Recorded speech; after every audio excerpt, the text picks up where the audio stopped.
Dear viewers, আসসালামু আলাইকুম। KGR tips and ট্রিক্সে আপনাদের স্বাগতম।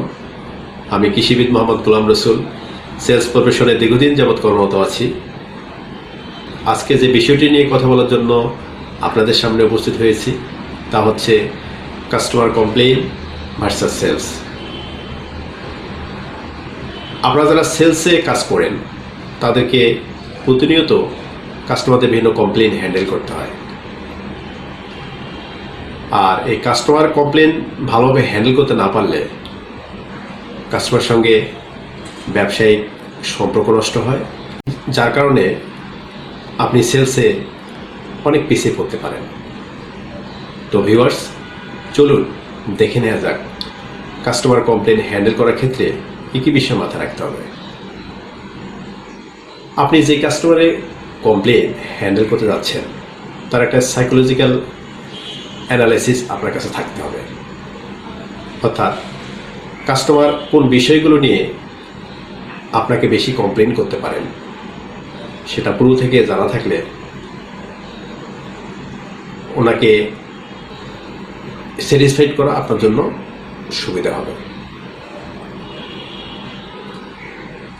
কাস্টমার যে বিষয়টি নিয়ে কমপ্লেন করছেন তা যদি সত্য হয় তাহলে বিতর্ক এড়িয়ে একমত পোষণ করতে হবে। অভিযোগের সত্যতা অ্যানালাইসিস করে দ্রুত সমাধান করে দেওয়ার ব্যবস্থা করতে হবে। কাস্টমার আপনার কোম্পানির পণ্য এবং সার্ভিস নিয়ে যে অভিযোগগুলো করছেন সেটা আমলে নিয়ে আপনাকে ঊর্ধ্বতন কর্তৃপক্ষকে জানাতে হবে, যার ফলে কোম্পানির উত্তরোত্তর সামনে এগিয়ে যাওয়া সম্ভব হবে।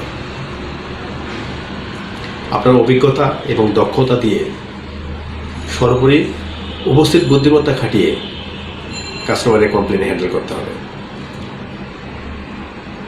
আর কাস্টমারকে কখনো প্রতিপক্ষ ভাবা চলবে না, কেননা ওনার কমপ্লেনের সত্যতার উপরেই আপনাদের অর্থাৎ কোম্পানির সামনে এগিয়ে যাওয়া অনেকটাই নির্ভর করে।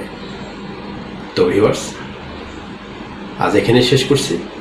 আমার এই কথাগুলো যদি আপনাদের ভালো লেগে থাকে তাহলে চ্যানেলটিকে এখনই সাবস্ক্রাইব করুন এবং বেশি বেশি শেয়ার করুন। ধন্যবাদ, ভালো থাকবেন।